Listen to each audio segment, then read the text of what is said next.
Chapitre 1 – L'attaque du dragon. Dans un royaume lointain, le peuple vivait en paix et en harmonie sous le règne de son roi bien-aimé. Le soleil brillait, les oiseaux gazouillaient mélodieusement et les gens vaquaient à leurs occupations quotidiennes avec le sourire. Cependant, leur existence paisible allait bientôt être bouleversée. Un jour, un dragon monstrueux apparut à l'horizon, crachant du feu et détruisant tout sur son passage. Des villages brûlèrent, des champs furent incendiés et des gens furent faits prisonniers. Le dragon était sans pitié et le peuple était impuissant à l'arrêter. Le roi fit appel aux chevaliers les plus courageux du pays pour vaincre le dragon et sauver le royaume, mais l'un après l'autre, ils échouèrent. Leurs épées ne purent percer la peau écailleuse du dragon et leurs boucliers ne purent les protéger du souffle enflammé du dragon. Les habitants du royaume commencèrent à perdre espoir, et le dragon poursuivit son règne de terreur. Jusqu'à ce qu'une jeune princesse nommée Isabella décide de prendre les choses en main. Isabella avait toujours été une âme courageuse et aventureuse, et elle savait que si quelqu'un pouvait vaincre le dragon, c'était elle. Elle enfila son armure, prit son épée et son bouclier et se mit en quête de sauver son royaume. Alors qu'elle franchissait les portes du château, les gens l'acclamaient, espérant et priant pour son succès. Le voyage fut long et semé d'embûches, mais Isabella poursuivit sa route, déterminée à tout faire pour vaincre le dragon et sauver son peuple. Enfin, après plusieurs jours de voyage, Isabella aperçut au loin l'antre du dragon. Elle prit une profonde inspiration, resserra sa prise sur son épée et se prépara à affronter le plus grand défi qu'elle ait jamais eu à relever. Chapitre 2 – L'appel de l'aventure. La princesse Isabella se dirigea vers l'antre du dragon d'un air déterminé. Le voyage avait été long et difficile, mais elle refusait d'abandonner. Alors qu'elle approchait de la tanière, elle sentait son cœur battre dans sa poitrine. Soudain, une voix l'interpella depuis l'ombre. « Qui va là ?» Isabella se retourna et vit un vieil homme à la longue barbe blanche et aux yeux bleus perçants. « Je suis la princesse Isabella, » répondit-elle. « Je suis ici pour vaincre le dragon et sauver mon royaume. » Le vieil homme s'avança, se révélant être un sage magicien. « Princesse Isabella, je vous attendais, » dit-il. « J'ai observé votre voyage et je crois que vous êtes celle qui peut vaincre le dragon. Mais tu auras besoin de mon aide. » Le sorcier conduisit Isabella jusqu'à une petite cabane cachée dans les bois. À l'intérieur, il lui montra une carte de l'antre du dragon et lui donna une amulette magique qui la protégerait du feu du dragon.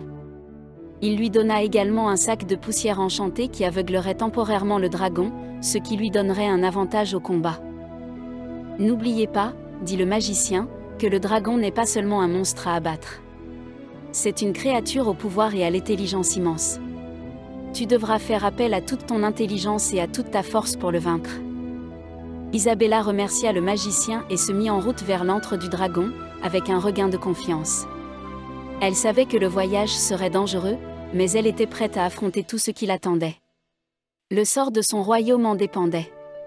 Chapitre 3 – La rencontre avec le sage. Après avoir vaincu le dragon et sauvé son royaume, la princesse Isabella savait qu'elle avait encore beaucoup à apprendre. Elle partit à la recherche d'un sage qui pourrait lui enseigner la magie. Elle voyagea pendant des jours à travers les forêts et les montagnes jusqu'à ce qu'elle atteigne un petit village à l'extrémité du royaume. Elle y trouva un vieil homme sage qui était connu dans tout le pays comme un maître de la magie. Le vieil homme accueillit Isabella dans son humble demeure et ils s'assirent ensemble au coin du feu. « Qu'est-ce qui t'amène, ma chère ?» demanda-t-il. « Je souhaite apprendre les voies de la magie, » répondit Isabella. « Je veux pouvoir utiliser mes pouvoirs pour aider mon peuple et protéger mon royaume. » Le vieil homme lui sourit gentiment. « La magie n'est pas quelque chose que l'on peut apprendre rapidement ou facilement, » dit-il. « Il faut des années d'études et de pratique pour la maîtriser. Mais je suis prêt à t'enseigner, si tu es prête à travailler. » Isabella acquiesça avec enthousiasme et le vieil homme commença à lui enseigner les secrets de la magie. Il lui montra comment exploiter le pouvoir des éléments et comment lancer des sorts qui pouvaient guérir les malades et protéger les faibles. Au fil des mois, Isabella travailla sans relâche pour maîtriser l'art de la magie. Elle étudia des ouvrages anciens et s'entraîna à lancer des sorts jusqu'à ce qu'elle puisse le faire avec aisance. Pendant tout ce temps, le vieux sage veillait sur elle, la guidant à chaque étape. Enfin, après de longs mois, Isabella se sentit prête.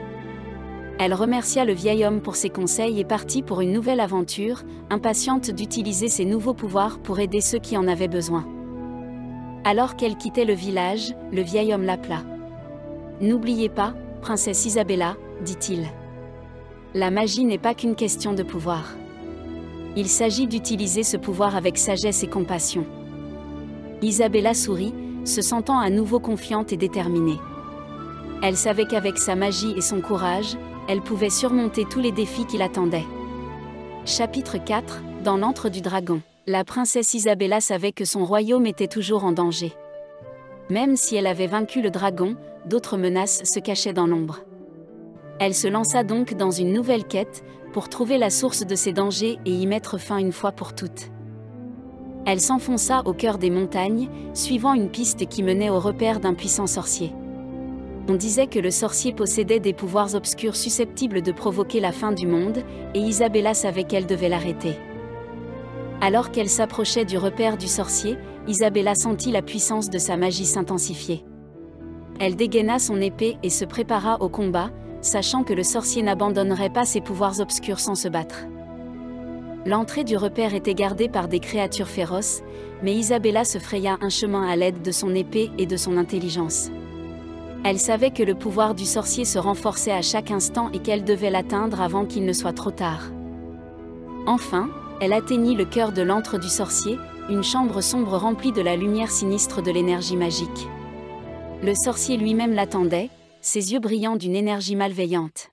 « Vous arrivez trop tard, princesse, » ricana-t-il. « Mes pouvoirs sont trop puissants pour que tu puisses les arrêter. » Isabella se redressa et puisa dans tout son entraînement, appelant les éléments à son secours. Elle lança un sort après l'autre, tous plus puissants les uns que les autres, jusqu'à ce que le sorcier soit acculé.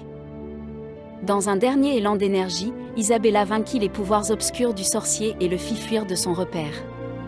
Elle en sortit victorieuse, son épée levée en signe de triomphe. Alors qu'elle regagnait son royaume, Isabella savait que sa quête n'était pas encore terminée.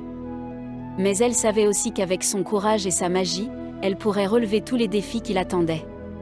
Chapitre 5 – La bataille commence. La princesse Isabella était de retour dans son royaume, mais elle savait que les dangers étaient loin d'être écartés. Le sorcier avait peut-être été vaincu, mais d'autres menaces pesaient encore sur son peuple. Un jour, un messager arriva au château avec des nouvelles d'une armée massive marchant vers les frontières du royaume. L'ennemi était dirigé par un puissant seigneur de guerre qui cherchait à conquérir et à dominer toutes les terres. Isabella savait que c'était le moment où elle s'était entraînée toute sa vie. Elle fit appel à ses chevaliers et à ses guerriers les plus courageux. Ensemble, ils partirent à la rencontre de l'ennemi sur le champ de bataille. Les deux armées s'affrontèrent dans un grondement de tonnerre, et le sol trembla sous la force de leur collision. Isabelle et ses chevaliers se battirent de toute leur force, maniant leurs épées et leurs lances avec une précision mortelle. Pendant des heures, la bataille fit rage, sans qu'aucun des deux camps ne prenne le dessus. Isabella se battit sans relâche, menant ses troupes dans la mêlée avec une détermination farouche qui les inspirait tous. Enfin, alors que le soleil commençait à se coucher, Isabella vit son ouverture. Elle rallia ses troupes pour une dernière poussée, et elles chargèrent en avant avec une énergie renouvelée. D'un puissant coup d'épée, Isabella terrassa le seigneur de guerre et ses forces s'effondrèrent. L'armée ennemie s'enfuit en désordre, ses rêves de conquête brisés. Isabella sortit victorieuse du champ de bataille, son épée dégoulinant du sang de ses ennemis. Ses chevaliers et ses guerriers acclament son nom, et le peuple de son royaume la salue comme son sauveur. Mais même dans ce moment de triomphe, Isabella savait qu'il y aurait toujours de nouveaux défis à relever. Elle jura de rester vigilante, prête à défendre son peuple et son royaume contre toute menace qui pourrait survenir. La bataille était peut-être terminée, mais la guerre pour l'avenir de son royaume ne faisait que commencer. Chapitre 6 – Victoire et célébration. L'ennemi vaincu et son royaume à nouveau en sécurité, la princesse Isabella ramena son armée au château, où elle fut accueillie par les acclamations du peuple. Les citoyens du royaume se déversèrent dans les rues, célébrant leur victoire et honorant les braves guerriers qui s'étaient battus pour les protéger. Isabella chevauchait en tête du cortège, son épée brandie en signe de triomphe. Au fur et à mesure qu'elle passait dans les rues, les gens l'acclamaient comme une héroïne et la couvraient de fleurs et de cadeaux. Lorsqu'ils arrivèrent au château, Isabella fut accueillie par un somptueux festin en son honneur. Les tables étaient garnies des meilleurs mets et boissons, et des musiciens jouaient des airs joyeux en arrière-plan. Alors qu'Isabelle et ses chevaliers s'asseyaient pour festoyer, elle ne pouvait s'empêcher de ressentir un sentiment de gratitude et d'humilité. Elle savait qu'elle n'aurait pas pu remporter cette victoire seule, et elle était reconnaissante à ses chevaliers et à ses guerriers pour leur bravoure et leur sacrifice. Le soir venu, la fête se poursuivit, avec des danses, des chants et des récits jusqu'à tard dans la nuit. Isabella éprouve un profond sentiment de satisfaction, sachant que son royaume est en sécurité et que son peuple est heureux. Dans les jours et les semaines qui ont suivi, Isabella a continué à travailler sans relâche pour améliorer son royaume. Elle construisit de nouvelles écoles et de nouveaux hôpitaux, apporta de l'aide à ceux qui en avaient besoin et s'efforça d'établir des relations pacifiques avec les royaumes voisins. Bien qu'il reste des défis et des luttes à relever, Isabella sait qu'elle peut compter sur le soutien de son peuple et sur la force de son caractère pour faire face à tout ce qui se présente à elle. Car elle était un véritable chef, une princesse guerrière et une championne de la justice et de la liberté pour tous. Chapitre 7. L'avenir du royaume. La princesse Isabella a toujours été une dirigeante prévoyante, et elle savait que l'avenir de son royaume dépendait d'une croissance et d'un progrès continu. Elle avait déjà fait de grands progrès pour améliorer la vie de son peuple, mais elle savait qu'il restait encore beaucoup à faire. Un jour, alors qu'Isabella se promenait dans les jardins du château, elle entendit un bruit au loin. Elle suivit le son et découvrit un groupe de jeunes enfants qui jouaient ensemble, leur rire résonnant dans l'air. Isabella les observa un moment, un sourire aux lèvres. Puis elle s'approcha d'eux et leur demanda « À quoi jouez-vous » ? « Nous jouons au chevalier et au dragon, Votre Altesse, » répondit l'un des enfants. « Ah, je vois, » dit Isabella en hochant la tête. « Et qui est le dragon » ? Un autre enfant s'écria « C'est moi », en agitant les bras et en faisant semblant de cracher du feu. Isabella rit. « Alors, je suppose que je dois être le chevalier qui vaincra le dragon, » dit-elle en dégainant son épée. Les enfants applaudissent et rient, et Isabella passe le reste de l'après-midi à jouer avec eux, le cœur rempli de joie. En rentrant au château ce soir-là, Isabella réalisa que l'avenir de son royaume était entre les mains de ses enfants. Ce sont eux qui perpétueront son héritage, qui s'appuieront sur les progrès qu'elle a accomplis et qui mèneront le royaume vers des sommets encore plus élevés. C'est dans cet esprit qu'Isabelle a fait le vœu d'investir dans l'éducation et le bien-être des enfants de son royaume. Elle créa de nouvelles écoles et de nouveaux programmes pour les aider à grandir et à apprendre, et elle travailla sans relâche pour leur offrir un avenir meilleur. Des années plus tard, lorsqu'Isabella a transmis le flambeau à une nouvelle génération, elle a regardé son règne avec fierté et satisfaction. Elle savait qu'elle avait fait tout ce qui était en son pouvoir pour que l'avenir de son royaume soit brillant et plein de promesses. Et elle savait que son héritage perdurerait, porté par les enfants qu'elle avait aimés et élevés de tout son cœur.